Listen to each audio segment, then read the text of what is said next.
Boom.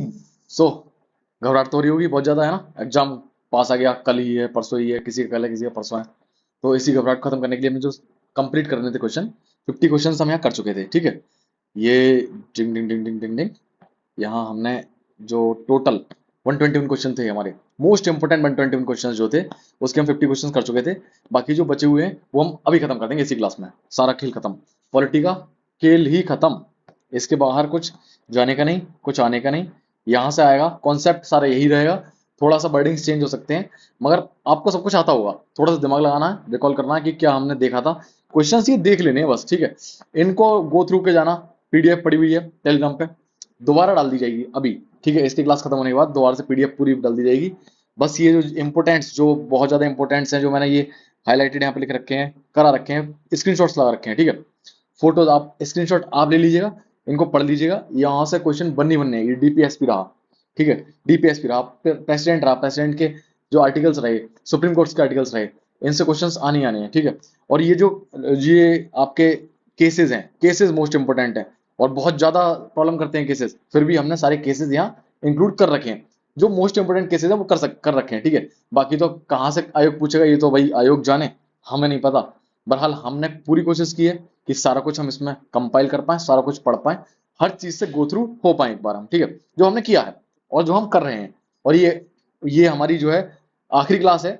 इसके बाद एक एक जो है, एक हमारी वन शॉट आ रही है, वो आप देख लीजिएगा, ठीक है। वो वन शॉट एक बार गो थ्रू लीजिएगा, वो पूरा का पूरा रिवाइज कर देंगे आप, ठीक है। बाकी ये मोस्ट इंपोर्टेंट है, ये तो आपको करनी करने हैं, ये देख लीजिएगा।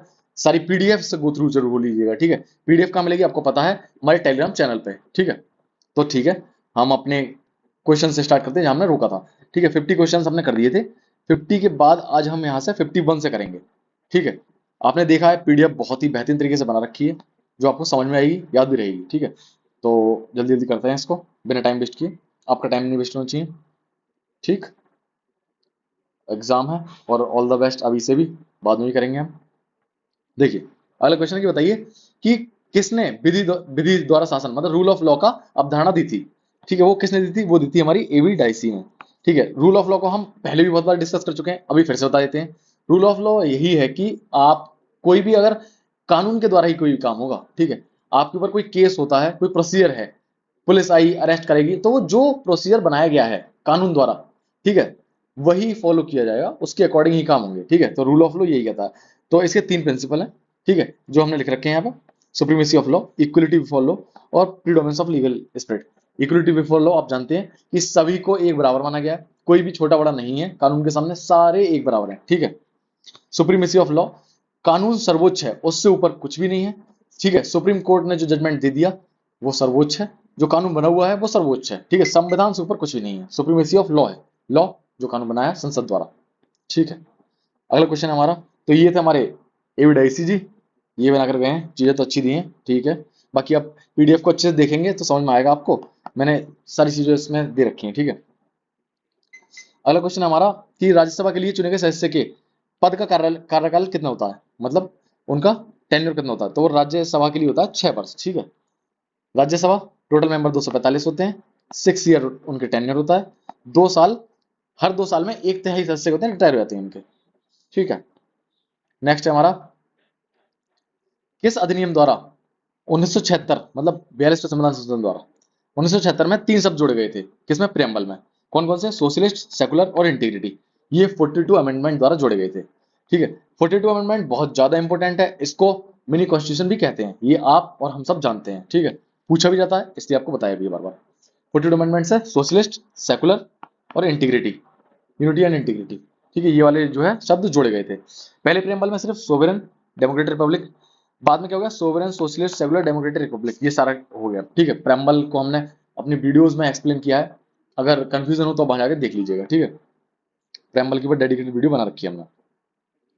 अगला है हमारा कि सुप्रीम कोर्ट के समक्ष कैदियों की समय पूर्व रिहाई के लिए याचिका को पीआईएल के रूप में क्या दाखिल किया जा सकता है या नहीं किया सकता है? क्वेश्चन ही पूछ रहा है, तो इसको कहा है कि माना नहीं जाता है, मतलब दाखिल नहीं किया सकता। पूर्व रिहाई के लिए कैदियों की पीआईएल नहीं कर सकते हम, ठीक है। अब पीआईएल क्या है? बार बार क्वेश्चन, पिछली वीडियोस में भी क्वेश्चन आए थे, ये पीवाई क्यूज है जो क्वेश्चन पूछे जा रहे हैं। और पीवाई क्यूज अगर रिपीट हो रहे हैं, मतलब एक ही 2021 में ही जब पेपर हुए हैं, 52 शिफ्टें हुई थी यूपीएसआई की, उनमें ही ये क्वेश्चंस, कुछ ऐसे क्वेश्चंस है जो 4-4 5 बार पूछ लिए गए 52 शिफ्ट्स में, ठीक है। तो वो मोस्ट इंपोर्टेंट ही होंगे, तो यहाँ पे हम इसीलिए इनको मार्क कर देते हैं, ठीक है। देखो पीआईएल के बारे में हमने इसीलिए वाइड इन्फॉर्मेशन दे दी, वाइड इन्फॉर्मेशन प्रोवाइड कर दी ज्यादा से ज्यादा, कि अगर क्वेश्चन वो पूछा था तो इससे रिलेटेड कुछ और पूछ ले पीआईएल से, तो आप यहाँ पे कर पाए, ठीक है। तो पीआईएल क्या होता है, देखिए इसको इंग्लिश में बोलते हैं पब्लिक इंटरेस्ट लिटिगेशन, मतलब जनहित याचिका। इसका मतलब है कि कोई व्यक्ति या संस्था समाज के हित में कोर्ट में याचिका दायर कर सकती है, मगर ये प्राइवेट, उसके प्राइवेट प्राइवेट जो प्रॉपर्टीज हैं, प्राइवेट जो इंस्टीट्यूशन है उनके खिलाफ नहीं की जा सकती, ठीक है, टोटली प्राइवेट के। कोर्ट में याचिका दायर कर सकती है, भले उसका खुद का व्यक्तिगत नुकसान ना हो उसमें। मान लीजिए मेरा कोई मुझसे रिलेटेड नहीं है मगर किसी और से रिलेटेड है, तो मैं पीआईएल दाखिल कर सकता हूँ, ठीक है। क्या क्या उदाहरण जैसे दे रखे हैं, पर्यावरण संरक्षण से संबंधित है, मानवाधिकार उल्लंघन से, कैदियों के अधिकार से, और भ्रष्टाचार के लिए। मगर कैदियों के अधिकार से संबंधित ये पीआईएल नहीं दाखिल की जा सकती कि उनको पहले रिहाई दे दें, ठीक है। मगर आपको इससे रिलेटेड एक लिंक्ड क्वेश्चन आ गया कि कौन कर सकता है, सजा को कम कौन कर सकता है, सजा को खत्म कौन कर सकता है, मृत्युदंड को भी समाप्त कर सकता है, वो है हमारे प्रेसिडेंट, ठीक है। उनके पास पार्डन पावर्स हैं, ठीक है। देखो पीआईएल में सीधे शब्द, पीआईएल सीधे संविधान में शब्द, पीआईएल का ये जो पीआईएल शब्द है ये संविधान में डायरेक्टली यूज नहीं हुआ है, ठीक है। लेकिन ये मुख्य रूप से अनुच्छेदों में जोड़ा गया है, किसमें, आर्टिकल्स में। अनुच्छेद मतलब आर्टिकल्स में, आर्टिकल 32 में है कॉन्स्टिट्यूशन ऑफ इंडिया, इसमें ये लिंक्ड है इससे या रिलेटेड है इससे। सुप्रीम कोर्ट में पीआईएल दायर की जा सकती है, फंडामेंटल राइट की रक्षा के लिए पीआईएल की जा सकती है, ठीक है। डॉक्टर बी आर अम्बेडकर ने कहा है कि संविधान का हार्ट एंड सोल है आर्टिकल 32, ये क्वेश्चन आया है इसलिए यहाँ पे मेंशन किया है, ठीक है। Article 260 226 of constitution of India, इसमें क्या है, हाई कोर्ट में पीएल दायर कर सकते हैं इस आर्टिकल के तहत। फंडामेंटल राइट्स प्लस अन्य कानूनी अधिकारों के लिए हाई कोर्ट में कर सकते हैं हम, ठीक है। ये वही है, इंग्लिश में अगर पढ़ना है आपको तो इंग्लिश में पढ़ दीजिएगा, पर्पज क्या है और कौन फाइल कर सकता है, सिटीजन कर सकता है, ऑर्गेनाइजेशन कर सकती है, कोर्ट कर सकती है, ठीक है। नेक्स्ट क्वेश्चन हमारा, देखिए पहले भी क्वेरी आई थी कि भाई हिंदी में यूज करें, हिंदी यूज करें, तो देखो मेरा ये कहना है कि ज्यादा हिंदी पे आप डिपेंड ना रहें, ठीक है, क्योंकि सारा कुछ हमें बाद में इंग्लिश में ही देखना पड़ता है, तो हम इंग्लिश मैटर पे चलेंगे, ठीक है। अपने कॉन्सेप्ट को इंग्लिश इंग्लिश में कन्वर्ट करेंगे, उसमें क्या है, इंग्लिश भी यूज होगी और हिंदी भी यूज होगी, आप दोनों से ही अवगत रहेंगे, ठीक है।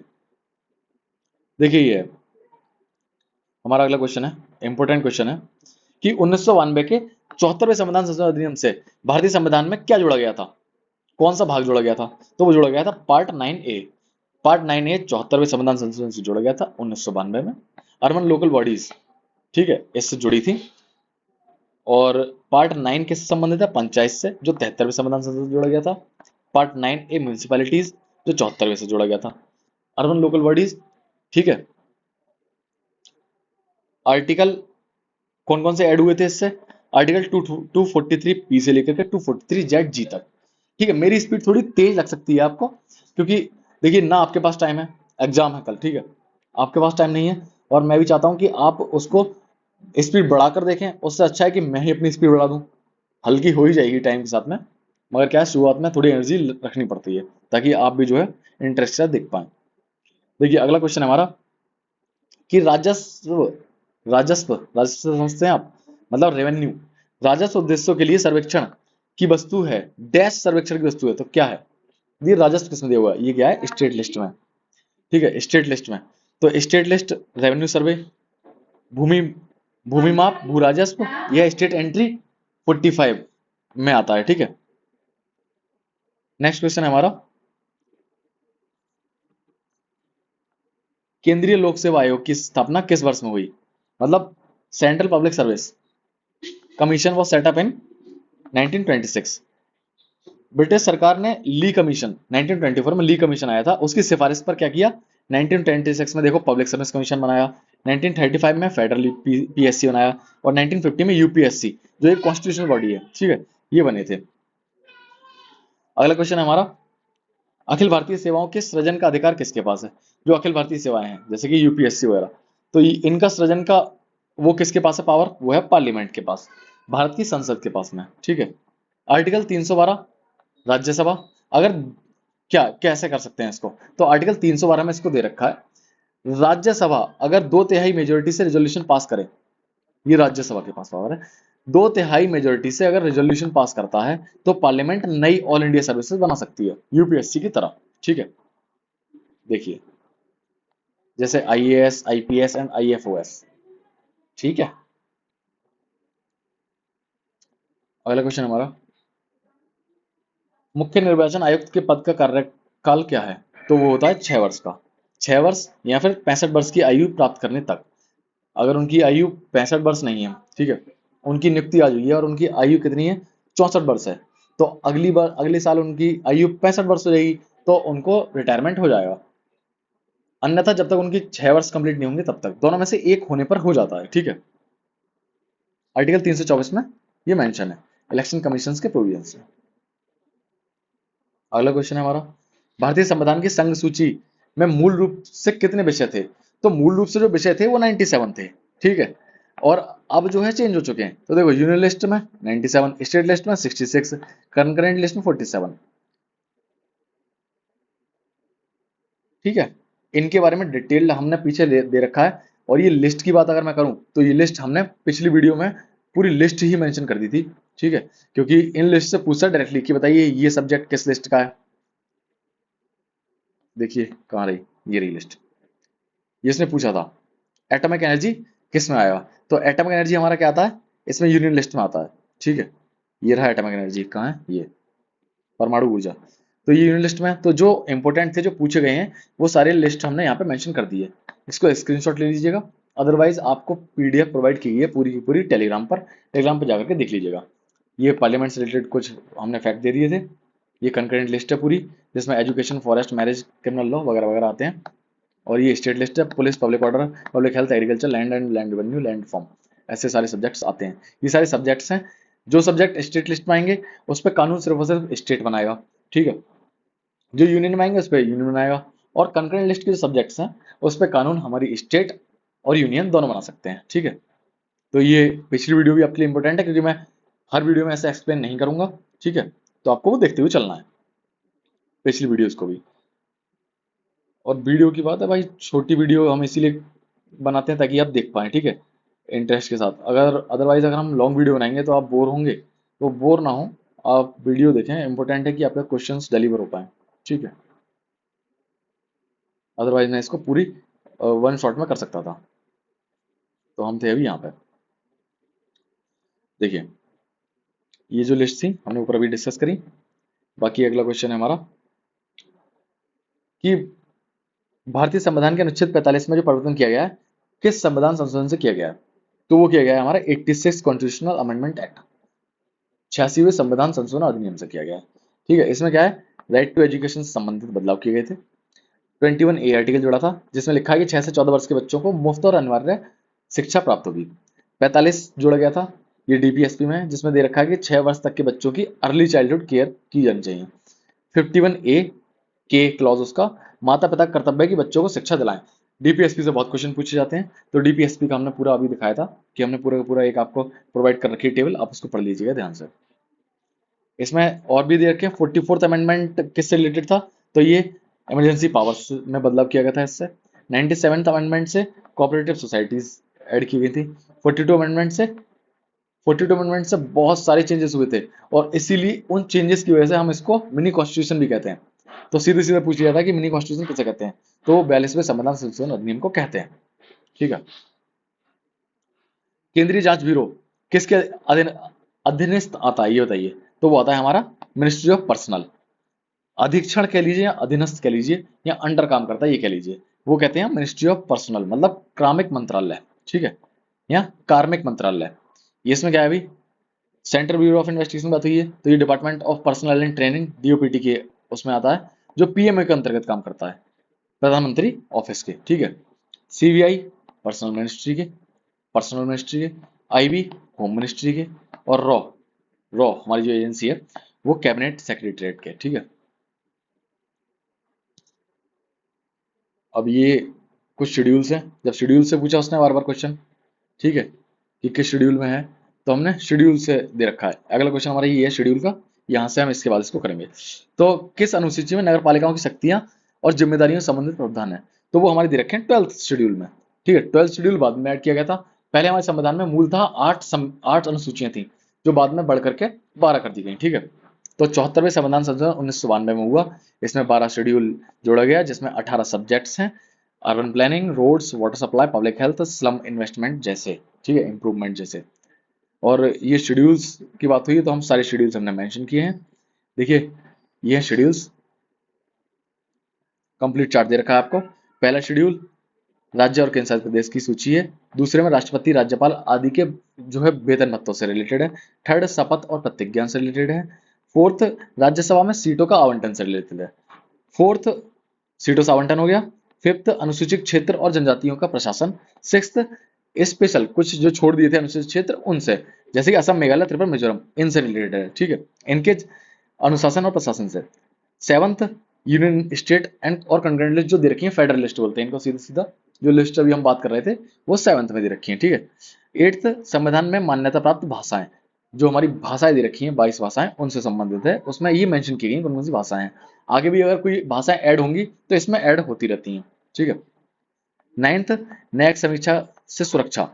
ठीक है, और 10th दल बदल कानून से रिलेटेड। पहले जो था दल बदल कर लेते थे लोग, जो है एमएलए को खरीद लेते थे और सरकार पलट जाती थी भाई, तो वो दल बदल कानून से रिलेटेड संबंधित किस में रखा है, हमारे 8th शेड्यूल, वो 9th शेड्यूल में है। ठीक है, 10th शेड्यूल में, 10वां 10th schedule defection law. 11th पंचायतों की शक्तियां। 12th नगर पालिका की शक्तियां। देखो इसका हमने वो भी दिया था, हमने टेक भी बताई थी पहले।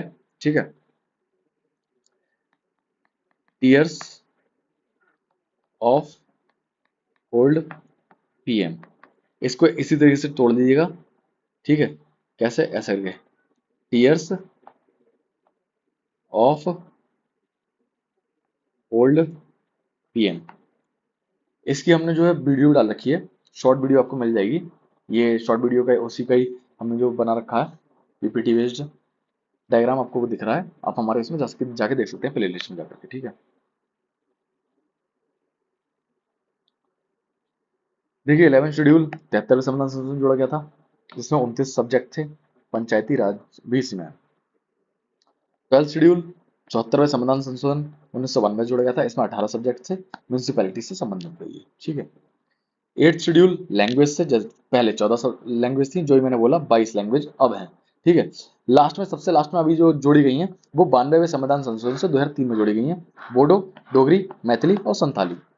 ठीक है, इसी तरह से और भाषाएं जोड़ेंगे तो इसी में ऐड होंगी। अगला क्वेश्चन है हमारा, बताइए कि पदेन अध्यक्ष कौन होता है, किसका, संसदीय समूह का, जो भारत की संसद और विश्व की विभिन्न संसदों के बीच एक कड़ी बना हुआ है। बहुत ही बढ़िया क्वेश्चन है ये। तो वो थे हमारे स्पीकर, किसके, लोकसभा के, जो करंट में है ओम बिरला जी, और ये हमारे पहले स्पीकर। स्पीकर अगर देखें तो अब स्पीकर यहाँ बैठते हैं स्पीकर, बाकी ये हमारे सारे मेंबर्स होते हैं सदन के। ठीक है, स्पीकर यहाँ बैठते हैं जिनका काम होता है कंट्रोल करना, सदन की मर्यादा को बनाए रखना। ठीक है, concept Indian parliamentary group IPG से पार्लियामेंट और दुनिया के अन्य पार्लियामेंट के बीच में लिंक है। ठीक है, इंटरनेशनल पार्लियामेंट्री यूनियन से जुड़ा हुआ है, इंटरनेशनल पार्लियामेंट्री यूनियन है उनसे जुड़े हुए हैं, इसलिए लिंक है ये बीच में। ठीक है, बताओ किसके मामले में उच्च न्यायालय द्वारा कार्यकारी शक्तियों के दायरे पर विस्तृत चर्चा की गई है, किस मामले में, किस केस में, तो वो की गई है राम जेविया बनाम पंजाब सरकार। ठीक है, इस केस में सुप्रीम कोर्ट ने कहा था कि एग्जीक्यूटिव पावर, जो कि गवर्नमेंट पॉलिसीज इंप्लीमेंट करना होता है, एग्जीक्यूटिव पावर, और लेजिस्लेटिव पावर से अलग होता है। ठीक है, एग्जीक्यूटिव पावर और लेजिस्लेटिव पावर दोनों अलग हैं, ये बोला था इसमें कोर्ट ने। ठीक है, अगला है हमारा आरबीआई की स्थापना, तो वो 1953 में हुई थी। आरबीआई की स्थापना 1 अप्रैल 1953 में हुई थी। ये रही हमारी RBI of India, reserve bank of India. ठीक है, ये क्या है भाई, आरबीआई नेशनलाइज कब हुई थी, तो वो हुई थी हमारी 1949 में। ठीक है, किस पे कमीशन पे, किस कमीशन पे बेस्ड है ये, तो हिल्टन यंग कमीशन के तहत जो है 1926 में हिल्टन यंग कमीशन आई थी, उसके तहत 1935 में हमने आरबीआई की स्थापना करी थी। हम मतलब हमारे देश से। देखिए एक टर्म आता है कोरम। ठीक है, ये क्या होता है भाई, राज्यसभा में कितने सदस्य मौजूद होने चाहिए, क्या, कोरम पूरा करने के लिए। तो कोरम है क्या, देखो कोरम क्या है, इस पे हम बताते हैं, सुनो। तो पहले क्वेश्चन समझते हैं कि कोरम पूरा करने के लिए कितने सदस्य होने चाहिए राज्यसभा में। ठीक है, तो वो होने चाहिए 25 सदस्य। आर्टिकल 100 के अंदर दिया हुआ है।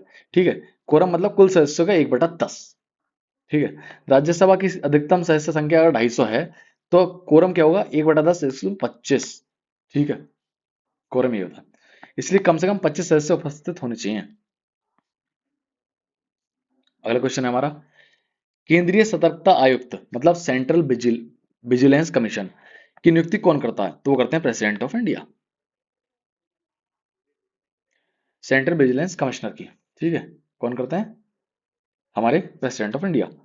प्रेसिडेंट ऑफ इंडिया बहुत सारे और भी बहुत सारी नियुक्तियां करते हैं, जिसको हमने पिछले पिछली वीडियो में मेंशन किया है। ठीक है, लिस्ट तैयार की थी पूरी की पूरी कि प्रेसिडेंट किन किन नियुक्ति करते हैं, प्रेसिडेंट किन किन को हटाते हैं, और साथ में ये भी बताया था कि गवर्नर स्टेट लेवल पर गवर्नर करते हैं वो नियुक्तियां।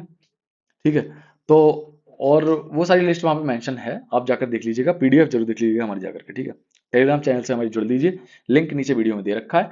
बाकी हम आप हमारे चैनल के डिस्क्रिप्शन में जाकर भी देख सकते हैं। ठीक है, उसमें इंस्टाग्राम, टेलीग्राम और व्हाट्सएप चैनल का लिंक है, जहां हम सारी इन्फॉर्मेशन प्रोवाइड करते रहते हैं। नई वीडियो के रिगार्डिंग टेलीग्राम पे आता है, पीडीएफ जितनी होंगी वीडियोस की वो सारी सारी वहाँ प्रोवाइड होती हैं। व्हाट्सएप पे हम सारी इन्फॉर्मेशन, नई नए जो एग्जाम्स आते हैं, कोई भी नई भर्ती हो रही है, ठीक है, सारी नोटिफिकेशंस वहां पे आपको मिल जाएंगे। तो सेंट्रल विजिलेंस कमिश्नर की नियुक्ति प्रेसिडेंट करते हैं। ठीक है, ये सेंट्रल विजिलेंस कमीशन एक्ट 2003 के तहत है। ठीक है, नियुक्ति समिति समिति में कौन कौन होता है ये भी जरूरी है, तो वो प्राइम मिनिस्टर, होम मिनिस्टर और लीडर ऑफ अपोजिशन। किसकी रिकमेंडेशन पर, प्रेसिडेंट नियुक्ति करते हैं, इनकी रिकमेंडेशन पर, इनकी रिकमेंडेशन पर प्रेसिडेंट नियुक्ति करते हैं, किनकी, मेंबर्स की। ठीक है, सेंट्रल विजिलेंस कमीशन एक्ट 2003 याद रखना।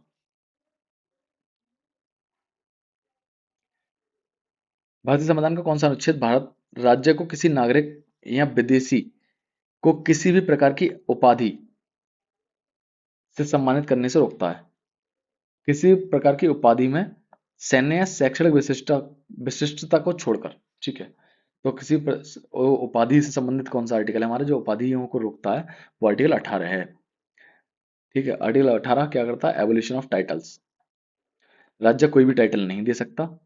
एक्सेप्शन क्या है इसमें, वही जो ऊपर बोला, मिलिट्री डिस्टिंक्शंस और एकेडमिक डिस्टिंक्शंस। ठीक है, जैसे पीएचडी कर ली डॉक्टर लग गया, और किसी ने बीटेक कर लिया इंजीनियर लग गया, ये उपाधि तो ही है, मगर क्या इनको छोड़ना है। दूसरा क्या, जैसे कि जो मिलिट्री वाले होते हैं, जनरल, कर्नल, ठीक है, इन लोगों को छोड़ करके। और एग्जाम्पल्स क्या है, भारत रत्न, पद्म अवार्ड, ये टाइटल्स नहीं माने जाते हैं। ठीक है,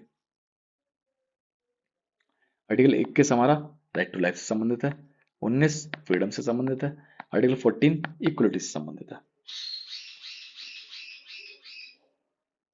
देखिए ये क्वेश्चन नीचे भी आया था और पिछली वीडियो में नहीं, सेकंड लास्ट थर्ड, इससे 2 वीडियो पीछे भी ये जो आया था। ठीक है, क्या, एफडीआई से संबंधित, फॉरेन डायरेक्ट इन्वेस्टमेंट से। ठीक है, भारत में विदेशी निवेश, प्रत्यक्ष निवेश के मार्ग उपलब्ध हैं, किस क्या, 2 उपलब्ध हैं। देखिए एफडीआई आखिर है क्या, तो एफडीआई का ये है कि फॉरेन डायरेक्ट इन्वेस्टमेंट, अगर बाहर से कोई हमारे यहाँ इन्वेस्टमेंट करता है तो 2 तरीके हैं उसके। ठीक है, पहला क्या है, ऑटोमेटिक रूट, दूसरा गवर्नमेंट रूट। ऑटोमेटिक रूट क्या है, वो डायरेक्टली जो है इन्वेस्टमेंट कर लेगा, बाद में गवर्नमेंट और उनको जो है बाद में इतला करेगा। ठीक है, दूसरा क्या है कि गवर्नमेंट से सलाह लेना पड़ेगा। वो किस में होता है, ये जो गवर्नमेंट से सलाह लेनी पड़ती है, अप्रूवल लेनी पड़ती है, मतलब उनकी अप्रूवल चाहिए होती है, वो होते हैं प्रिंट मीडिया वाले, या फिर एटॉमिक एनर्जी से संबंधित कोई वो लगा रहे हैं फैक्ट्री या कुछ भी उससे संबंधित काम कर रहे हैं तो। और ऑटोमेटिक रूट क्या है, जैसे गूगल है, गूगल ने किसी कंपनी को यहाँ पे जो है हायर कर लिया, या गूगल कोई कंपनी यहाँ पे नई एस्टेब्लिश कर रही है। ठीक है, तो वो ऑटोमेटिक वाले हैं, उसमें अप्रूवल तो लेना पड़ेगा आरबीआई से। ठीक है, पर क्या है उसमें गवर्नमेंट से नहीं लेना पड़ेगा। ठीक है, नीचे हम डिस्कस करेंगे, एक्सप्लेन कर रखा है पूरा। और तो है यही कि इन्वेस्टमेंट से रिलेटेड है, बाहर से कोई अगर इन्वेस्टमेंट करता है हमारे यहाँ पे तो उससे संबंधित एफडीआई होता है। ठीक है, फॉरेन डायरेक्ट इन्वेस्टमेंट। भारतीय संविधान की प्रस्तावना पाठ में परिवर्तन करने वाले संवैधानिक संशोधन अधिनियम का नाम बताइए। किसमें, प्रस्तावना के पाठ में परिवर्तन परिवर्तन हुआ था, चेंजेस हुए थे, किससे हुए थे? 42nd कॉन्स्टिट्यूशन अमेंडमेंट एक्ट से हुए थे। इससे क्या क्या हुए थे? सोशलिस्ट, सेकुलर और इंटीग्रिटी और यूनिटी, यूनिटी एंड इंटीग्रिटी एक ही है, ऐसा मानिए। तो इनको ऐड किया गया था किससे? 42nd कॉन्स्टिट्यूशन अमेंडमेंट एक्ट, जो ऊपर भी क्वेश्चन आ गया था, ठीक है। और ये कितनी जल्दी रिपीट कर रहे हैं आप देख पा रहे हैं। Part 4A Indian constitution deal करता है किससे? फंडामेंटल ड्यूटीज से। फंडामेंटल ड्यूटीज, एक फंडामेंटल राइट होता है, दूसरा फंडामेंटल ड्यूटीज होता है। फंडामेंटल राइट जो हमारे लिए है कि हम हमारी सुरक्षा के लिए है, ठीक है, हमें जो दिए गए हैं। और फंडामेंटल ड्यूटीज जो हमारे कर्तव्य हैं, जो हमें करने चाहिए, ठीक है, हमारे राष्ट्र के लिए। तो ये किससे? 42वें संविधान संशोधन 1976 से जुड़े हैं। 10 ड्यूटी ओरिजिनली जुड़ी थी, अब 11 हो चुकी हैं। 11वीं ड्यूटी 86वें संविधान संशोधन जुड़ी गई है, और 2002 में ये पूछा गया है बार बार। भारतीय संविधान की किस अनुसूची में भारत के राष्ट्रपति के पारिश्रमिक मतलब भत्ते विशिष्ट अधिकारियों से संबंधित प्रावधान है? किसमें है? वो सेकंड शेड्यूल में है। ऊपर शेड्यूल पढ़े थे हमने, वहां पे अगर आप पढ़ लेते तो आपको ये याद रहता। तो ये सेकंड शेड्यूल में है। इसमें क्या है? सैलरी है, अलाउंसेज है, पद है, पद पद इन पदों के लिए, कौन कौन से पदों के लिए जो हम मेंशन कर रहे हैं, इनके भत्ते, अलाउंसेस, ठीक है, सैलरी, अलाउंसेस, भत्ते, इनसे रिलेटेड है। प्रेसिडेंट, वाइस प्रेसिडेंट, गवर्नर, जजेस, CAG, comptroller and auditor general, speaker, ठीक है, इनके लिए इसमें दे रखे हैं सेकंड शेड्यूल में। सभी के लिए नहीं, कुछ लोग के लिए दे रखे हैं, वो हमने मेंशन किए हैं, ठीक है। अगला क्वेश्चन हमारा कि forest, protection of wild life और birds, wild life, wild animals and birds, ये मूव करे गए थे स्टेट लिस्ट से कंकरेंट लिस्ट में। बताइए किस संविधान संशोधन द्वारा? तो वो किए गए थे 42वें संविधान संशोधन द्वारा, ठीक है। इसमें क्या करा गया था? कई विषय कंकरेंट लिस्ट में ऐड हुए थे। कौन कौन से थे? कुछ बता देते हैं आपको। Forest, protection of wild life, education of weights and measure. देखिए, कई बार ऐसा होता है कि हम बोलते हैं कि जो किए थे हम बता रहे हैं, मगर वो सारे नहीं होते हैं। जो एग्जाम पॉइंट ऑफ व्यू से इंपॉर्टेंट हैं, जो आपके एग्जाम पॉइंट ऑफ व्यू से इंपॉर्टेंट हैं, जो पूछे गए हैं, जो पूछे जा सकते हैं, हम वो मेंशन करेंगे। लिस्ट अगर 92 है सब्जेक्ट, ठीक है, लिस्ट उसमें फेडरल लिस्ट में 92 सब्जेक्ट हैं स्टेट लिस्ट में, तो हम वो 92 नहीं ऐड करेंगे, ठीक है। जो इंपॉर्टेंट है हम वो मेंशन करेंगे, ठीक है। तो 42वें संविधान संशोधन 1976 से 5 सब्जेक्ट ट्रांसफर करे थे कंकरेंट लिस्ट में। शिक्षा, वन, नापतोल, वन्यजीव, न्याय का प्रशासन, ठीक है। संघ लोकसेवा आयोग किसके अनुरोध पर किसी राज्य की सभी या किसी भी जरूरत को पूरा कर सकता है? वो क्या है? गवर्नर ऑफ स्टेट के। आर्टिकल 315 से आर्टिकल 323 में ये दे रखा है। यूपीएससी राज्य की सेवाओं में सहायता कर सकता है यदि गवर्नर रिक्वेस्ट करें तो, या गवर्नर कहें तो। नगर निगम की बैठकों की अध्यक्षता कौन करता है? तो मेयर करते हैं, ठीक है। Municipal corporation structure, mayor political head होते हैं, और म्यूनिसिपल कमिश्नर कौन होते हैं? एडमिनिस्ट्रेटिव हेड होते हैं। भारत के राष्ट्रपति के पद का चुनाव कौन करता है? तो वो चुनाव आयोजित कौन करता है? क्वेश्चन ये है। तो आयोजित कौन करता है? वो करता है इलेक्शन कमीशन ऑफ इंडिया, ठीक है। आर्टिकल 324 के अंडर इलेक्शन कमीशन कंडक्ट कराता है इलेक्शन। प्रेसिडेंट का जो इलेक्शन होता है वो इलेक्टोरल कोलाज, जो उसमें वो लेते हैं, भाग लेते हैं, वो इलेक्टोरल कोलाज के बेसिस पे, जो इलेक्टोरल कोलाज है इसमें एमपीज आते हैं लोकसभा प्लस राज्यसभा के, और एमएलए आते हैं स्टेट के, मगर कंडक्ट कौन कराता है? वो इलेक्शन कमीशन ऑफ इंडिया कराता है। लोक सेवा आयोग के अध्यक्ष और अन्य सदस्यों की नियुक्ति कौन करता है? नियुक्ति हमने पहले ही बोला कि भाई प्रेसिडेंट की सारे हमने मेंशन कर रखे हैं, देख लीजिएगा, प्रेसिडेंट कराते हैं। संविधान में यूपीएससी संबंधित प्रावधान आर्टिकल 315 से लेकर 323 दे रखा है। यूपीएससी चेयरमैन और मेंबर्स की नियुक्ति प्रेसिडेंट करते हैं, ठीक है। यूपीएससी प्रेसिडेंट करते हैं, स्टेट पीएससी में गवर्नर करते हैं। किसकी? चेयरमैन की और मेंबर्स की नियुक्ति। पट्टेदारी मतलब भूमि होती थी, पट्टे 100 साल के पट्टे में दी जाती थी। और भूमि राजस्व के संबंध में कानून निर्माती का संवैधानिक अधिकार किसके पास है? तो वो है स्टेट गवर्नमेंट के पास सिर्फ। देखिए, ये है विषय स्टेट लिस्ट में आता है, 7 शेड्यूल में है, एंट्री 18 है। Land, land revenue, land tenure, इसलिए कानून बनाने की शक्ति किसके पास है? भाई स्टेट लेजिस्लेचर के पास है। स्टेट लिस्ट में आएगा जो भी सब्जेक्ट, तो उसको उसके ऊपर कानून बनाने की शक्तियां स्टेट लेजिस्लेचर के पास होंगी। अगला क्वेश्चन है हमारा, कुछ दशाओं में कार्य करने, शिक्षा और लोक सहायता पाने का अधिकार भारतीय संविधान के निम्नलिखित में से किस अनुच्छेद में दे रखा है, या किस अनुच्छेद का सार है? तो वो आर्टिकल 41 का है, ठीक है। आर्टिकल 41 में ये दे रखा है। आर्टिकल 41 डीपीएसपी के अंडर आता है। डीपीएसपी के अंदर। तो उसमें सरकार को ये निर्देश दिए गए हैं कि आप इन चीजों पे काम करें, इन चीजों से संबंधित कानून बनाएं, ठीक है। तो वो आर्टिकल 41 में दे रखा है, किससे, इनसे, शिक्षा, सहायता, पानी का अधिकार वगैरह वगैरह। 39 में दे रखा है इकोनॉमिक जस्टिस। 41 में दे रखा है राइट टू वर्क और education. 42 just living condition of work. अब इससे समझ नहीं आएगा आपको कि just living condition of work क्या है। तो भाई ऐसी कंडीशन आपको वो करनी है कि जहां पे मानवता रहे, ठीक है। जैसे कि मैटरनिटी लीव मिलती है, ठीक है। अब अगर अगर ये नहीं होता तो हो सकता है कि कुछ कंपनियां, कुछ ऐसे वो होते ऑर्गेनाइजेशन होते जो कहते कि भाई हम तो नहीं, हम तो पैसे काट लेंगे आपके, या हम तो छुट्टी नहीं देंगे, सख्त कानून बनते। तो उसके लिए क्या है, ये करा गया है कि जस्ट कंडीशन ऑफ वर्क, मतलब ऐसी कंडीशन में वर्क कराया जाए जो ठीक है, सही है, मानवता के दायरे में। तो मैटरनिटी लीव जो मिलती है वो इसी इसी आर्टिकल के अंडर हमको मिलती है, यही समझ लीजिए आप, ठीक है, जो महिलाओं को दी जाती है। 43 में लिविंग वेजेस। तो ये वेजेस से रिलेटेड है कि भाई ऐसे वेजेस दिए जाएं जो कि सही हो, जैसे कि मजदूर वगैरह होते हैं, ठीक है, तो उनका जो तय होता है कि भाई मिनिमम इनको इतना पैसा दिया जाएगा, वो इसी आर्टिकल के अंडर है। एक केस आया भाई पीआईएल के से रिलेटेड, निशुल्क कानूनी सहायता के लिए, ठीक है। तो ये आया हुसैनारा खातून बनाम बिहार राज्य। इस केस में सुप्रीम कोर्ट ने कहा था कि फ्री लीगल एड जो है फंडामेंटल राइट है। मतलब जैसे कोर्ट में केस चल रहा है, किसी के पास वकील हायर करने का भाई पैसा नहीं है, वाकई में वो बहुत ज्यादा, उनकी स्थिति जो है, आर्थिक स्थिति ठीक नहीं है, वो वकील हायर नहीं कर सकते, ठीक है। तो ये फ्री लीगल एड का उनके पास ये फंडामेंटल राइट है ये, ठीक है। तो क्या है, उसके लिए कोर्ट ही प्रोवाइड करती है, मतलब कोर्ट हमको सरकारी वकील देती है, ठीक है। रिलेटेड आर्टिकल जो है क्या है इससे, 39A, फ्री लीगल एड। अगला है हमारा कि उत्तर प्रदेश से कुछ जिलों को अलग करके उत्तराखंड का गठन कब किया गया था। ये किया गया था 2000 में। 9 नवंबर 2000 को यूपी से अलग होकर बना था कौन, उत्तराखंड, ठीक है। देखिए पहले ये पूरा का पूरा यूपी था, ये जो आपको देख पा रहे हैं, ये ब्लू जो दिख रहा है, और ये पूरा का पूरा क्या था, यूपी था। मगर ये बाद में क्या कर दिया गया, 2000 में टूट गया। अगला क्वेश्चन हमारा कि कौन सी अनुच्छेद राज्यसभा में सीटों का आवंटन से संबंधित है। ऊपर भी पढ़ा था हमने, तो ये फोर्थ शेड्यूल है, ठीक है। और 11 शेड्यूल में क्या है, पंचायती राज। सेकंड शेड्यूल में क्या है, जो आपने पढ़ाई है, सैलरीज है किसकी, वो जो दे रखी थी ऊपर, प्रेसिडेंट और क्या कहते हैं उनकी, सीएजी वगैरह की। और फोर्थ शेड्यूल आपके वही आ गया, आर्टिकल 80 से रिलेटेड है, इसमें सीटों का आवंटन दे रखा है राज्यसभा की। सेवन शेड्यूल में वही union list, state list, content list, federal list है, ये टोटल कहते हैं फेडरल लिस्ट।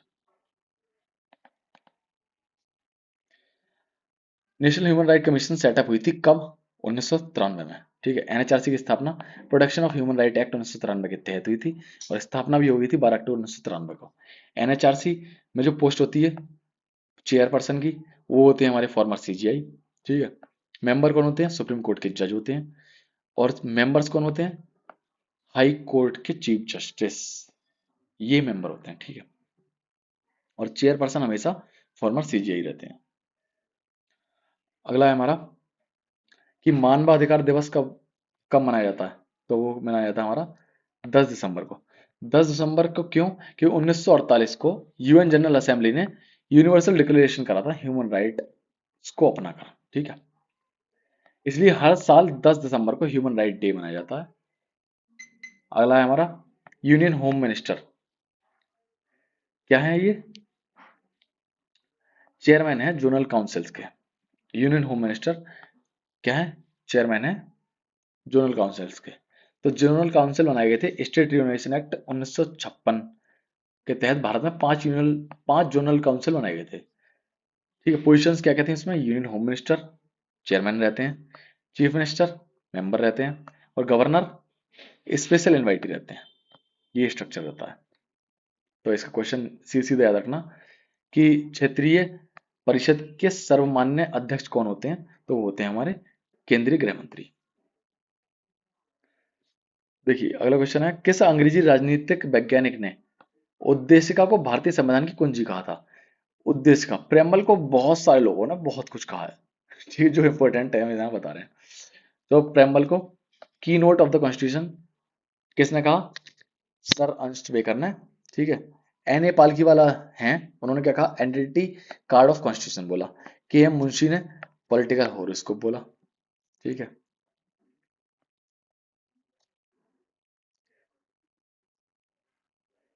भारत में जनहित याचिका के लिए किसने नींव रखी थी? तो वो रखी थी जुडिशियल एक्टिविज्म ने। ठीक है, न्यायिक सक्रियता ने। भारत में पीआईएल का विकास हुआ जुडिशियल एक्टिविज्म के कारण। 1970 से 1980 में सुप्रीम कोर्ट ने पीआईएल कॉन्सेप्ट को विकसित किया। Justice B P N Bhagwati वो कौन थे, जिन्होंने पीआईएल को एक्सपेंड करा। ठीक है, एक्सपेंशन करा। और justice V R Krishna Iyer social justice cases में किया था। महिलाओं के अधिकारों के अंतरराष्ट्रीय विधेयक CEDAW का पूर्ण नाम क्या है? ये पहले ही पूछा गया है, इंपॉर्टेंट है। फुल फॉर्म पूछा डायरेक्टली। तो convention on the elimination of all form of discrimination against women, ये है इसकी फुल फॉर्म। तो ये क्या है, एक इंटरनेशनल ट्रीटी है, अडॉप्ट करी थी 1979 में, अपनाया गया था इसको। इसे कहा जाता है international bill of rights for women. ये भी पूछ सकता है इस बार। ठीक है, अगला क्वेश्चन है, किस संवैधानिक संशोधन अधिनियम ने राष्ट्रीय न्यायिक नियुक्ति आयोग की शुरुआत की, जिसका उद्देश्य अधिशासी मंडल कोलिजियल प्रणाली को बदलना है या बदलना था? तो वो था 99th constitution amendment act, NJAC बनाया गया था। 99th constitution amendment act 2014। उद्देश्य क्या था? कोलिजियम सिस्टम को बदलना। कोलिजियम सिस्टम किससे? सुप्रीम कोर्ट के जज से संबंधित है। एनजेसी स्ट्रक्चर, इसके जो मेंबर है, chief justice of India, supreme court जज, लॉ मिनिस्टर, एमिनेंट पर्सन। मतलब फिर इसको कोर्ट ने जो है, सुप्रीम कोर्ट ने जो है इसको इसको ठुकरा दिया था। ठीक है, क्योंकि भाई अगर अगर सुप्रीम कोर्ट जो है, पहले से सुप्रीम कोर्ट जो है एक इंडिपेंडेंट स्ट्रक्चर है। ठीक है, अब उसको अगर उसमें ये सारे लोग अगर जुड़ जाएंगे तो वो बाध्य हो जाएगा इनके अंडर में काम करने के लिए, इनके प्रेशर में काम करने के लिए। तो उसको सुप्रीम कोर्ट ने ठुकरा दिया था, ये हट गया था। देखिए, अरे ये क्वेश्चन टीबी, अच्छा, निम्नलिखित योजनाओं में से किसका उद्देश्य टीबी ट्यूबरकुलोसिस रोगियों का पोषण संबंधी सहायता के लिए प्रोत्साहन प्रदान करना है? तो वो निश्चय पोषण योजना लॉन्च हुई थी 2018 में। उद्देश्य टीबी मरीजों का न्यूट्रिशन सपोर्ट और क्या, फाइनेंशियल सपोर्ट। टीबी मरीजों का 500 रुपये पर मंथ देते हैं। अब शायद बढ़ गया हो, मगर 500 रुपये प्रति माह दिया था टीबी मरीजों को। ये टीबी वगैरह, ये जो केस, ये सारे इतने सारे जो ये डिजीजेज हैं, इससे रिलेटेड वीडियो जो है प्राची मैम ने बना रही हैं, आप देख लीजिएगा उसको जाने से पहले। बायोलॉजी की इंपॉर्टेंट है, वो सभी के लिए इंपॉर्टेंट है, आने वाले यूपी कांस्टेबल एग्जाम के लिए भी। तो वो देख लीजिएगा, बाद में देख लीजिएगा जब भी आपको मन करे। डैश के मामले में अदालत ने कहा था, डैश मतलब किसके मामले में? तो म्यूनिसिपल काउंसिल रतलाम वर्सेस बर्दीचंद के मामले में कहा था अदालत ने कि वह नगरपालिका सरकार को अपनी नागरिक सेवाओं के लिए बहाने के रूप में संसाधनों की कमी के बारे में बताने की अनुमति नहीं देगी। किसमें? म्यूनिसिपल काउंसिल रतलाम वर्सेस बर्दीचंद में। इस केस में चलो देखते हैं। सुप्रीम कोर्ट ने कहा कि म्यूनिसिपल बॉडीज को बेसिक सिविक सर्विसेज देना ही होगा, इसमें बहाना नहीं कर सकती। बेसिक सिविक सर्विसेज क्या है? अभी ड्रेनेज है। ठीक है, जो हमारी नालियों से पानी रिसता हुआ जाता है, कहीं भी जो है नालियां हैं, ये जो चीजें जरूरी है भाई, क्योंकि अगर नालियां नहीं होंगी प्रॉपर कहीं पे, तो वहां पे गंदा पानी जमा हो जाएगा रोड पे, घरों के बाहर, जो मतलब बहुत सारे डिजीज के लिए जिम्मेदार होगा। सैनिटेशन, अब जैसे कि मच्छरों के लिए मलेरिया है, डेंगू होता है, ये बहुत ज्यादा होता है, तो जो सैनिटेशन होता है और ये पब्लिक पब्लिक सपोर्ट्स होते हैं, पब्लिक ट्रांसपोर्ट्स होते हैं, उसमें मतलब सफाई रखना। ठीक है, जैसे कि रेलवेज हुआ। दूसरा, हमारे यहाँ पे ये जो बाहर डस्टबिन होते हैं ये रहे। ठीक है, यहाँ जो कोरोना टाइम पे जो सैनिटेशन हो रहा है, ये सारी चीजें सैनिटेशन में आएंगी। पब्लिक हेल्थ से रिलेटेड, मतलब पब्लिक हेल्थ से रिलेटेड जो गवर्नमेंट हॉस्पिटल्स वगैरह होते हैं, ये इसमें आएंगे। तो ये बेसिक सिविक सर्विसेज हैं जो देनी पड़ेंगी, इस पर कोई बहाना नहीं चलेगा। ठीक है, एक ये केस था भाई, rural rural rural rural litigation, ग्रामीण मुकदमेबाजी ये एनवायरमेंट से रिलेटेड था। एमसी मेहता केस जो था ये पॉल्यूशन से रिलेटेड था। वित्त आयोग का गठन किसने किया, किसके द्वारा किया गया था? प्रेसिडेंट ऑफ इंडिया के द्वारा। किसके द्वारा किया जाता है? वो प्रेसिडेंट ऑफ इंडिया के द्वारा। ठीक है, अब ये प्रेसिडेंट्स हैं, लिस्ट इनकी दे दी प्रेसिडेंट्स की जो प्रेसिडेंट रहे हैं हमारे। डायरेक्टली पूछे जाते हैं क्वेश्चन कि बताइए कि इनमें से कौन हमारे प्रेसिडेंट नहीं रहे हैं या कौन प्रेसिडेंट रहे हैं। ठीक है, करंट में हमारी द्रौपदी मुर्मू है 2022 से। ठीक है, ये सारे प्रेसिडेंट हैं, इनको देख लीजिएगा एक बार। राजीव गांधी सरकार ने 1986 में पंचायत राज संस्थानों के बारे में अध्ययन करने के लिए कौन सी समिति की नियुक्ति की थी? तो वो की थी एल एम सिंघवी कमेटी। 1986 में राजीव गांधी सरकार ने यह समिति बनाई थी, चेयरमैन थे इसके डॉक्टर एल एम सिंघवी। ठीक है, पंचायती राज को कॉन्स्टिट्यूशनल स्टेटस देना था इसका काम। यह बाद में क्या हुआ, 73वें संविधान संशोधन से 1992 में बनाया गया था। हमारे संविधान का कौन सा अनुच्छेद माल और सेवा का परिषद से संबंधित है? माल और सेवा से मतलब है गुड्स एंड सर्विस टैक्सेस से। तो वो कौन सा है? आर्टिकल 279 ए। जीएसटी काउंसिल को जोड़ा गया 101 संविधान संशोधन से। ये क्वेश्चन पूछा जाएगा, इंपॉर्टेंट है। अमेंडमेंट हुआ 2016 का। आर्टिकल 279 ए जीएसटी काउंसिल की स्थापना से संबंधित है। आर्टिकल 112 जो इसमें पूछा गया है तो वह एनुअल बजट से संबंधित है। आर्टिकल 110 मनी बिल से है, ये बेहद ही इंपॉर्टेंट है, बार बार पूछा जाता है money bill money bill money bill 110। Finance commission भी इंपॉर्टेंट है। ठीक है, तो वो 280 में दे रखा है। तो जीएसटी काउंसिल्स के बारे में और भी डिटेल दे रखी है, देख लीजिएगा। देखिए, भारतीय संविधान के किस भाग को डॉक्टर अंबेडकर ने भारतीय संविधान की अनूठी विशेषताओं के रूप में वर्णित किया गया था? तो वो था पार्ट 4। पार्ट 4 मतलब directive principles of state and policy. तो इनको क्या है, अनूठी विशेषताओं की, भारतीय संविधान की अनूठी विशेषताएं बताई गया डॉक्टर अंबेडकर द्वारा। यूनिक नोवेल फीचर्स कहा है। डीपीएसपी वही बार बार क्वेश्चन पूछे जा रहा है। 36 में डेफिनेशन दे रखी है, 37 में नॉन जस्टिसेबल है।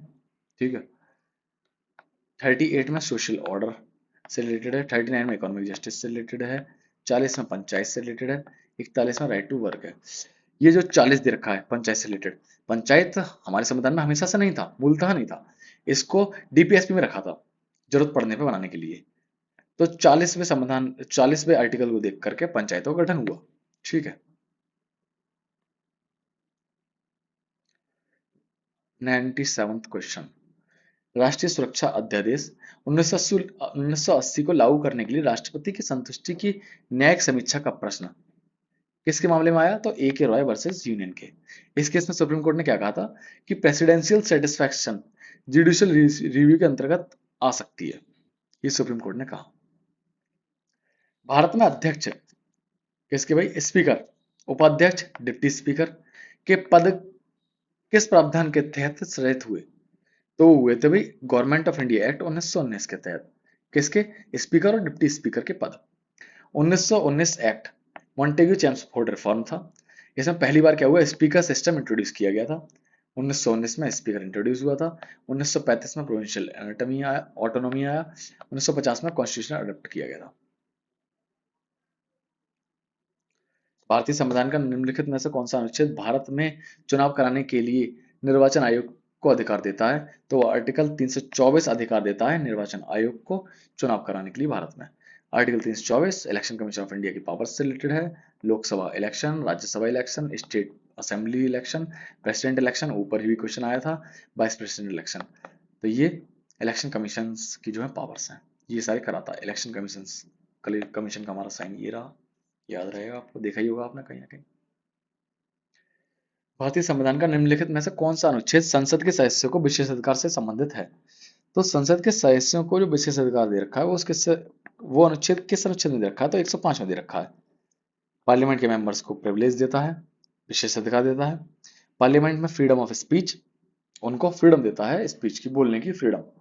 कोर्ट में प्रोसीडिंग पर चैलेंज नहीं। ठीक है, पार्लियामेंट्री इम्यूनिटी देता है। आर्टिकल 130 सुप्रीम कोर्ट की सीट से संबंधित है। Article 90 deputy chairman of Rajya Sabha का रेजिग्नेशन से संबंधित है। Article 105 ad hoc supreme court जज, ठीक है, इससे संबंधित है। एडहॉक सुप्रीम कोर्ट जज क्या है ये मैं आपको बताता हूँ। ये मैं नहीं बताता, ये आप बताएंगे कमेंट में, ठीक है। अगर क्योंकि ये हमने पहले ही बता रखा है, एडहॉक सुप्रीम कोर्ट जज, और ये पूछा जाता है, तो ये आप हमें बताएंगे कमेंट में। देखिए भारतीय संविधान का कौन सा भाग राज्य लोक सेवा आयोग से संबंधित है, तो पार्ट हमारा है 14, किससे, राज्य लोक सेवा आयोग से। Services under union and states, article 315, UPSC and state PSC से, आर्टिकल 316 अपॉइंटमेंट से है इनके, और आर्टिकल 317 रिमूवल से है, आर्टिकल 318 सर्विस कंडीशन से है। ये जरूरी है, ये एक बार देख लीजिएगा, याद कर लीजिएगा। अगला क्वेश्चन हमारा, भारतीय संविधान की प्रस्तावना में किस मुख्य शब्द का उल्लेख भारत के सभी लोगों के बीच सामान्य भाईचारे की भावना को प्राप्त करने के उद्देश्य से किया गया है, तो फ्रेटर्निटी, बंधुता, बंधुता भाईचारे को बढ़ावे के लिए हमने जोड़ा गया है। मतलब सभी नागरिकों के बीच भाईचारा और एकता हो, ये जरूरी है। अपने देश को, अपने राष्ट्र को आगे बढ़ाने के लिए, सही रूप से संचालित करने के लिए भाईचारे की भावना हम सभी के अंदर होना बेहद जरूरी है, होनी भी चाहिए। हम जो जीते हैं, हम जो यहाँ तक पहुंचे हैं कि हम देश आजाद हुआ, ये सारा क्या भाईचारे का ही नतीजा है। केंद्रीय प्रशासनिक प्राधिकरण की स्थापना किस वर्ष में की गई थी, 1985 में, मतलब सेंट्रल एडमिनिस्ट्रेटिव ट्रिब्यूनल्स की।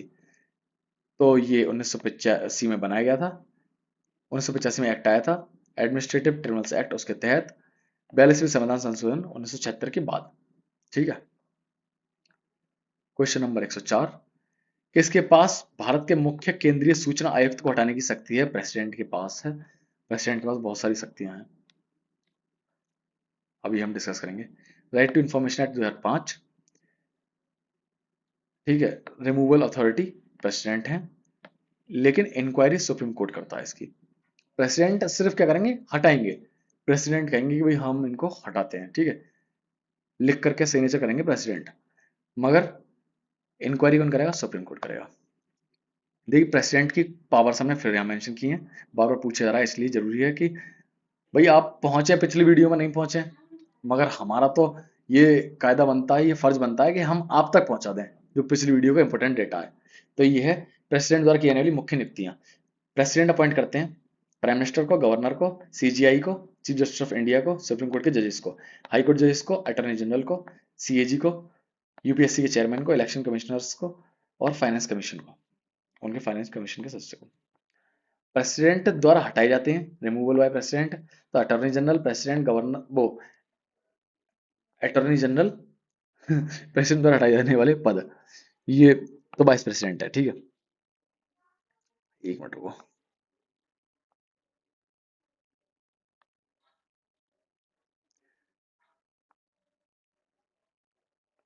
अच्छा अच्छा अच्छा, ये मैं आपको बताता हूँ क्या है। ये इधर लिखा हुआ है, ये ऐसे लिखा हुआ है,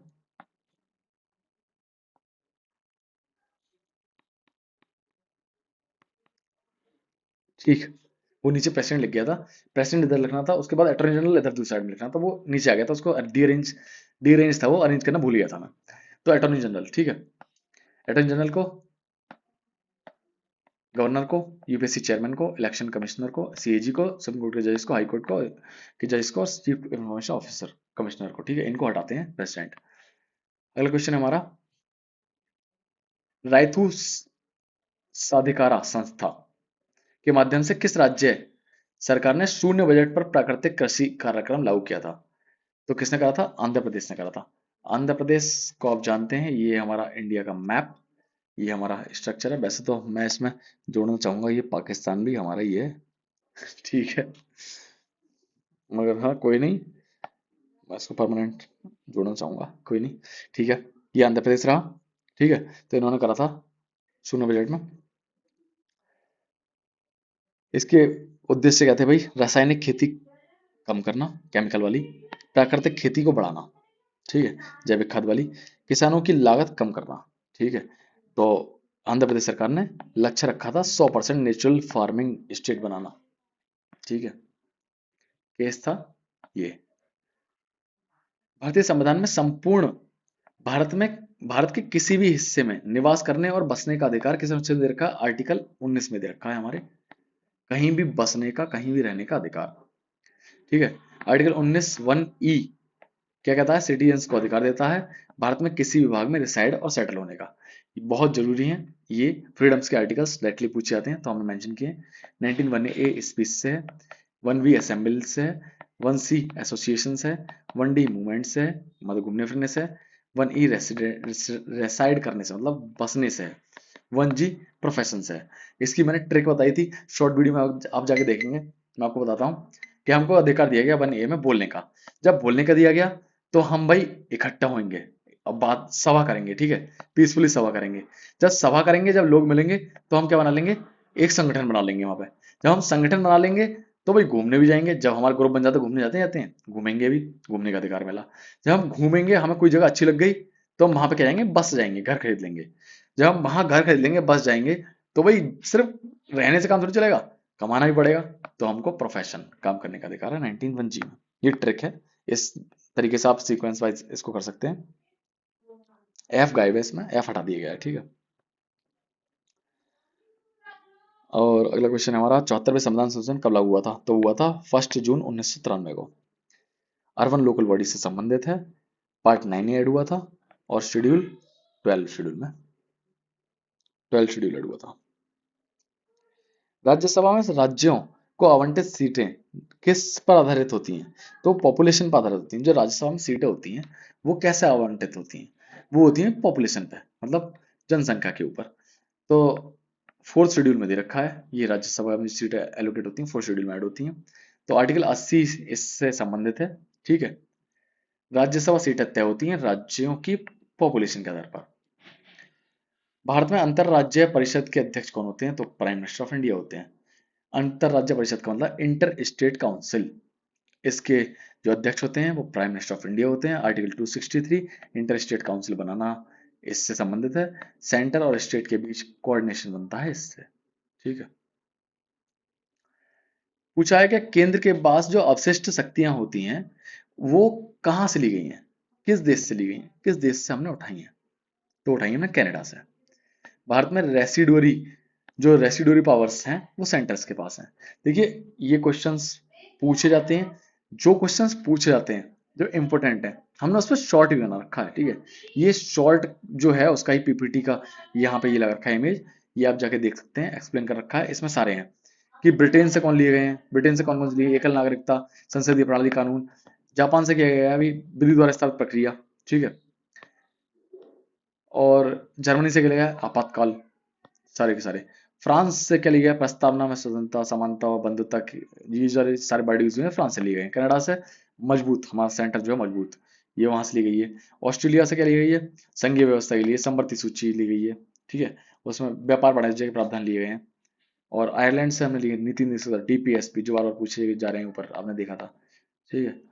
और अमेरिका से लिए गए, बहुत सारी चीजें ली गई, हमारे इंपोर्टेंट जो हमने लिख रखी है हमारे मोस्ट इंपोर्टेंट है फंडामेंटल राइट्स, ठीक है, वो ली गई 12 से 35 तक आर्टिकल में दिए गए हैं।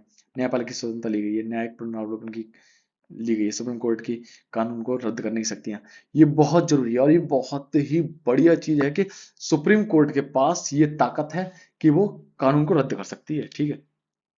बहुत जरूरी है कि मान लीजिए अगर कोई कानून बना दिया गया तो और वो ठीक नहीं है, देश के हित के लिए नहीं है, लोगों के लिए नहीं है, तो वो उसे रद्द करने की ताकत जो दी गई है वो इसमें दी गई है। तो आप इसको देख लीजिएगा, इस शॉर्ट को भी देख लीजिएगा, उसमें एक्सप्लेन किया है हमने, 2 मिनट का शॉर्ट है। पीआईएल, पीआईएल से ऊपर भी क्वेश्चन आता है, पीएल से नीचे भी आया, इसलिए पीआईएल को ऊपर अच्छे से एक्सप्लेन कर दिया था, ठीक है। पूछा गया न्यायिक संक्रियतावाद के संदर्भ में पीआईएल का पूर्ण रूप क्या है? Public interest litigation, full form पूछती है यहाँ पे सिर्फ और सिर्फ। तो यह एक ऐसा मुकदमा है जो जनहित के लिए दायर किया जाता है, ठीक है। कोई भी व्यक्ति कर सकता है, गरीबों के, पर्यावरण, मानवाधिकार के लिए पीएल दायर की जा सकती है, ठीक है। पीएल को बढ़ावा दिया दिया था किसने? जज ने। कौन से जज ने? जज पीएन भगवती ने, जज बीआर कृष्णा अय्यर ने, जो हमने ऊपर बात की थी, ठीक है। देखिए, एक थी मलिमथ समिति, ठीक है। मलिमथ समिति को भारत में आपराधिक न्याय प्रणाली में सुधारों के लिए 2003 में स्थापित किया गया था, ठीक है। इसके चेयरमैन कौन थे? Justice V S Malimath. उद्देश्य था क्रिमिनल जस्टिस सिस्टम को रिफॉर्म करना। ये जो है 2 कमेटियां, कौन सी? रिबेरो और पदम, ये कौन है भाई? पदम भाई समिति, ठीक है, ये पुलिस रिफॉर्म से संबंधित है। देखिए अगला क्वेश्चन हमारा, वीडियो जल्दी खत्म करेंगे, 1 घंटे तक पहुंचने वाली है, ज्यादा लंबी नहीं करेंगे, आप जल्दी से देख पाएं, हमारा यही उद्देश्य है, टाइम वेस्ट करना नहीं। किस संवैधानिक संशोधन अधिनियम ने भारत में शिक्षा के अधिकार को मौलिक अधिकार बनाया? तो 86 कॉन्स्टिट्यूशनल अमेंडमेंट एक्ट था, 2002 में आया था। इससे हमने आर्टिकल 21A जोड़ा, 6 से 14 वर्ष के बच्चों को फ्री एंड कंपलसरी एजुकेशन दी जानी चाहिए। आर्टिकल, क्वेश्चन नंबर 114, आर्टिकल नहीं, क्वेश्चन नंबर 114।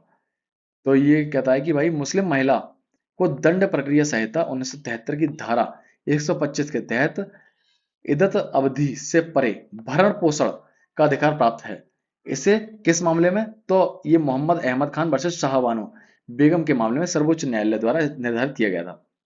देखिए ये है एलिमनी से रिलेटेड क्वेश्चन, एलिमनी से रिलेटेड मतलब कि मेंटेनेंस से रिलेटेड, ठीक है। तो ये कौन किसके में आया था? बहुत फेमस केस है, मोहम्मद अहमद खान वर्सेस शाहबानो, जिसपे मूवी भी आई थी, वो केस है। और केसेस के तो आपको पता ही है कितना कितना समय लग जाता है, बहुत समय लग जाते हैं तब जाके उनको फाइनल हो पाता है। तो उनकी बहुत एज हो चुकी थी, सुप्रीम कोर्ट ने इसमें कहा था कि मुस्लिम वुमेन्स को मेंटेनेंस मिलेगा, ठीक है। और सीआरपीसी सेक्शन 125 के तहत इसके बाद आया मुस्लिम वुमेन प्रोटेक्शन एक्ट 1986, इसके बाद आया, ठीक है। तो मेंटेनेंस संबंधित है केस ये शाहबानो वाला।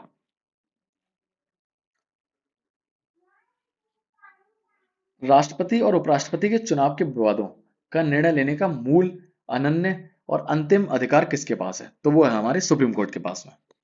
राष्ट्रपति और उपराष्ट्रपति के चुनाव में अगर कोई भी बात आ रही, कोई समस्या बैठ रही है, ठीक है, कोई भी विवाद हो रहा है, तो उस पर अंतिम निर्णय लेने का अधिकार है सुप्रीम कोर्ट के पास में। किसके अकॉर्डिंग है? आर्टिकल 71 के अकॉर्डिंग सुप्रीम कोर्ट के पास पावर है प्रेसिडेंट वाइस प्रेसिडेंट इलेक्शन के डिस्प्यूट को डिसाइड करने का। अगला क्वेश्चन, तो 11 शेड्यूल में, जो 11 शेड्यूल है हमारा, उसमें कितने कार्यात्मक मत रखे गए हैं? तो वो है 29। 11 शेड्यूल 73वें संविधान संशोधन से जोड़ा गया था 1992 में, यह संबंधित है पंचायती राज से। और 12 शेड्यूल बताइए कमेंट में, 12 शेड्यूल किससे रिलेटेड है? मत बताओ भाई, मैंने पहले मेंशन कर रखा है, म्यूनिसिपैलिटीज से, इसमें 18 सब्जेक्ट्स हैं। क्वेश्चन नंबर 117, राज्यसभा के चुनाव का संचालन कौन करता है? तो वो करता है इलेक्शन कमीशन ऑफ इंडिया, ऊपर हमने बताया था। राज्य विधानसभा के चुनाव का जो संचालन करता है वो इलेक्शन कमीशन ऑफ इंडिया करता है। Election commission of India ECI ये सारे चुनाव कराता है, कौन कौन से? Lok Sabha, Rajya Sabha, state legislative assembly, president और vice president. Article 324 election commission को इलेक्शंस कंडक्ट कराने की पावर देता है। कौन कौन सा आर्टिकल देता है? तो आर्टिकल 324, ठीक है। The vice president of India जो होते हैं, इनके बारे में हमने बताया, ये एक्स ऑफिशियल चेयरमैन भी होते हैं, ठीक है। और state election commission panchayat and municipal election से रिलेटेड है। स्टेट इलेक्शन कमीशन कराती है इनके इलेक्शंस को, ठीक है।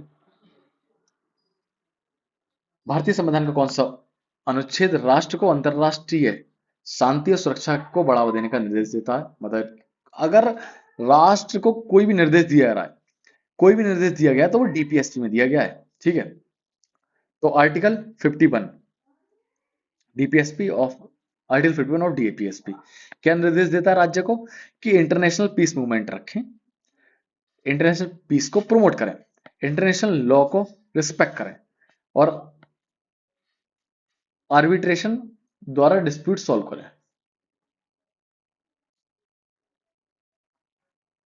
अगला क्वेश्चन हमारा, भारतीय संविधान के किस अनुच्छेद के तहत भारत का समेकित कोष गठित किया गया है? समेकित कोष से मतलब कंसोलिडेटेड फंड, ठीक है। तो कंसोलिडेटेड फंड किस आर्टिकल में दे रखा है? आर्टिकल 226 में दे रखा है।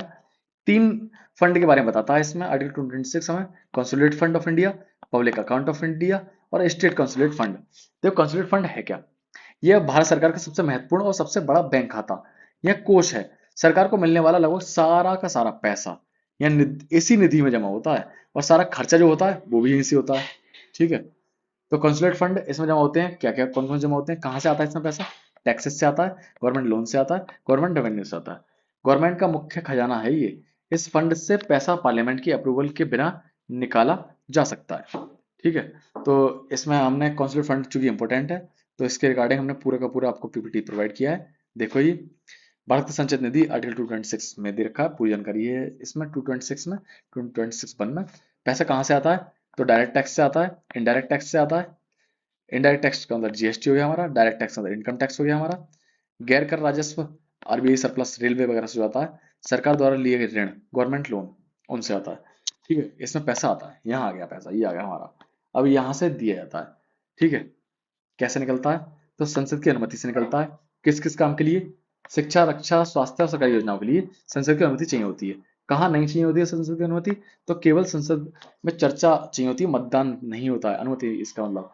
तो वो यहाँ कहाँ, राष्ट्रपति, सुप्रीम कोर्ट के न्यायाधीश, सीएजी और ऋण पर ब्याज, क्या चार्ज एक्सपेंडिचर जो होते हैं इनके ऊपर उस पर नहीं होती, जो अनुमति नहीं होती। ठीक है, नेक्स्ट क्वेश्चन हमारा, निम्नलिखित में से कौन सा मौलिक अधिकार भारत के नागरिकों के लिए उपलब्ध है और विदेशियों के लिए नहीं है। तो भाई कौन सा नहीं है, वो है equality in matters of public employment. तो ये हम भारतीय नागरिकों के लिए तो है, मगर विदेशियों के लिए नहीं है। तो क्या है, सिटीजन्स के लिए है और फॉरेनर्स के लिए है, दोनों के लिए है। वो कौन से हैं भाई, freedom to manage religious affair, protection of life and personal liberty, protection against arrest and detention. ये दिए गए हैं फॉरेनर्स को भी और हमें भी। ठीक है, जो हमारे लिए हैं ओनली सिटीजन्स के लिए वो ये है। Article 15 discrimination. ठीक है, article 16 equality in public employment, article 19 छह फ्रीडम दिए हुए हैं जो ऊपर बात हुई थी, article 29 protection of culture, article 30 minority education institute खोलना। ये सारे किसके पास है, ये सिर्फ और सिर्फ भारतीय नागरिकों के पास है। ठीक है, डिस्क्रिमिनेशन का प्रोहिबिशन, अच्छा ये मतलब डिस्क्रिमिनेशन का मतलब छुआछूत, भेदभाव, इसको बंद करना, ठीक, खत्म करना, समाप्त करना। और फंडामेंटल राइट्स दो प्रकार के होते हैं, कुछ ऐसे होते हैं जो सिर्फ सिटीजन्स को मिलते हैं, कुछ ऐसे होते हैं जो दोनों को मिलते हैं। इसके बारे में हमने डिस्कस कर लिया, ये ऊपर दिया था, पढ़ दिया। इसलिए आर्टिकल 16 को केवल नागरिकों के लिए दिया गया है। अब देखो, अब हम पहुंच चुके हैं हमारे लास्ट अंतिम क्वेश्चन पे। हमारे सगुन के जो 21 क्वेश्चन थे वो सारे खत्म हो चुके हैं। ये आखिरी क्वेश्चन पढ़ने के बाद हम आपसे करेंगे राम राम, लेंगे विदाई। और चलिए आखिरी क्वेश्चन को पढ़ते हैं, फिर बातचीत करेंगे आखिरी। भारतीय संविधान के तहत भारत की संसद में राज्यसभा, लोकसभा और क्या शामिल है, प्रेसिडेंट होते हैं, प्रेसिडेंट शामिल है। कौन हुई तीन चीजें, भारतीय संसद में राज्यसभा, लोकसभा और प्रेसिडेंट। तो प्रेसिडेंट ऑफ इंडिया आर्टिकल 79 में, ठीक है, constitution of parliament, constitution of parliament article 79, इसके अनुसार क्या होगा, there shall be a parliament for the union which shall constitute of the president and two houses. ये दिया हुआ आर्टिकल 79 में कि जो पार्लियामेंट होगी, ठीक है, उसमें प्रेसिडेंट होंगे और दो हाउस होंगे। ठीक है, पार्लियामेंट ऑफ इंडिया, ये स्ट्रक्चर खोल दिया मैंने, प्रेसिडेंट होंगे और दो हाउस होंगे। दो हाउस कौन से, लोकसभा और राज्यसभा। ठीक है, देखिए प्रेसिडेंट से बार बार क्वेश्चन पूछा गया है और पूछा जाएगा। अब जो आपका कल पेपर होगा, परसों होगा, उसमें दवा के क्वेश्चन होंगे, ठीक है, प्रेसिडेंट से। तो जरूरी है कि ये आप पढ़ लें, ये सारे याद ही कर लें। ठीक है, याद नहीं कर पाए अगर एक बार देख लेंगे, पूरी वीडियो देख लेंगे, तो जो क्वेश्चंस आपने पढ़े हैं वो आपके कॉन्शियस माइंड में आ जाएंगे। अब जब सामने आएगा आपका क्वेश्चन तो नॉक करेगा। तो अगर तुक्का भी मारने के लिए नहीं, तुक्का भी अगर मारना होता है तो उसके लिए जरूरी है कि आपको पता हो, गो थ्रू हो रखे हो, आप याद ना हो मगर आपने देखे हो, तब आप सही तुक्का मार पाएंगे। ठीक है, कैंसिल कर पाएंगे ऑप्शंस को। आर्टिकल 52 भारत में एक प्रेसिडेंट होगा। 53 यूनियन की एग्जीक्यूटिव पावर्स से रिलेटेड है। और 54, 55, 56 सारे देख लीजिएगा। 56 में दे रखा है टर्म 5 साल तक का होता है। 57 में प्रेसिडेंट का रिइलेक्शन की एलिजिबिलिटी। 58 में प्रेसिडेंट बनने की क्वालिफिकेशन दे रखी है। 59 में office of condition, office of profit ना हो, किसी लाभ के पद पर ना हो। 60 में उनकी ओथ और अफर्मेशन, शपथ किसमें दे रखी है, 60 में दे रखी है। 61 में प्रेसिडेंट के इम्पीचमेंट, हटाने की प्रोसीजर जो है वो दे रखा है। 62 में प्रेसिडेंट के इलेक्शन का टाइम और वैकेंसी फिल करने का प्रोसीजर दे रखा है। 72 पार्डन पावर्स, जिसमें प्रेसिडेंट क्या करते हैं, क्षमा करते हैं। कोई कैदी है उसकी क्षमा कर देंगे, उसकी कम कर देंगे, उसकी सजा को कम कर देंगे, उसके सजा के नेचर को कठोर से सॉफ्ट कर देंगे।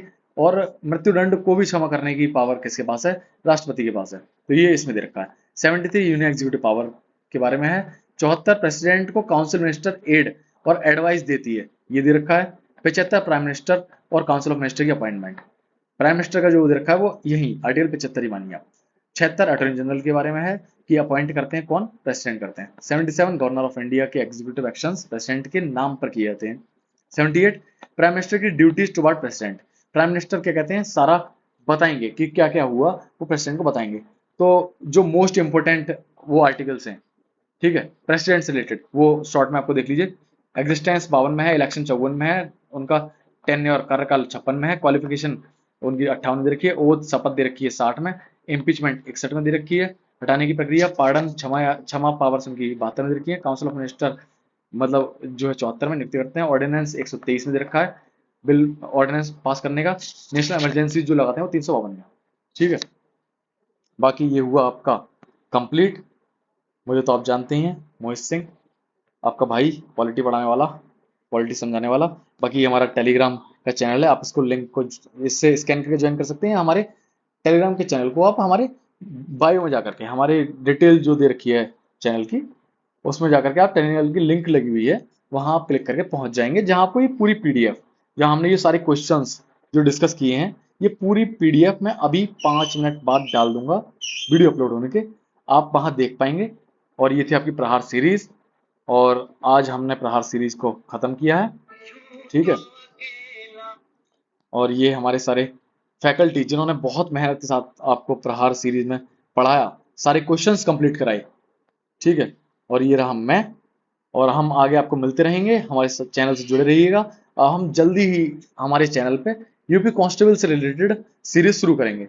और जिस तरह से हमने यूपीएसआई का, बहुत कम समय था हमारे पास, लगभग 30 से 32 दिन थे हमारे पास, उसमें हमने जो चीजें बहुत तेजी से कराई थी, हम उस तरह से सेटिस्फाइड नहीं है कि हम उस विस्तार से नहीं करा पाए, कराई हमने, आपके पास पहुंची, डिलीवर कर पाए हम, बट हम अपना 100% नहीं दे पाए, वो हम देना चाहते हैं यूपी कांस्टेबल में। तो हमारी सीरीज से जुड़िएगा, यूपी कांस्टेबल की सीरीज जो हम शुरू करेंगे, वहां हम बहुत अच्छे ढंग से, बहुत जोरों शोरों से हम शुरू करेंगे, और उसे बहुत जल्दी समय से हम खत्म करेंगे, मल्टीपल रिविजन्स कर लेंगे हम उसमें। और आपको हम वहां पे, जो लोगों का, पहले तो हमारी विशेष हैं कि आप यूपीएसआई को क्वालिफाई करें बहुत अच्छे से, और आप, हम मिलेंगे, हम एक मीट रखेंगे जहां हम आप सभी को सम्मानित करेंगे, हम भाई लोग मिलेंगे वहां पे। दूसरा, जिन जिनका नहीं हो पाएगा, जिन जिनका नहीं हो पाएगा, सबका नहीं हो पाता है, वैकेंसीज कम है और कैंडिडेट्स बहुत ज्यादा है, तो जिनका नहीं हो पाएगा उन, हम वो लोग साथ में चलेंगे, हम कांस्टेबल की तरफ चलेंगे जो अभी सामने है हमारे, और लेखपाल, ठीक है। बाकी धन्यवाद, थैंक यू वेरी मच, मिलते हैं।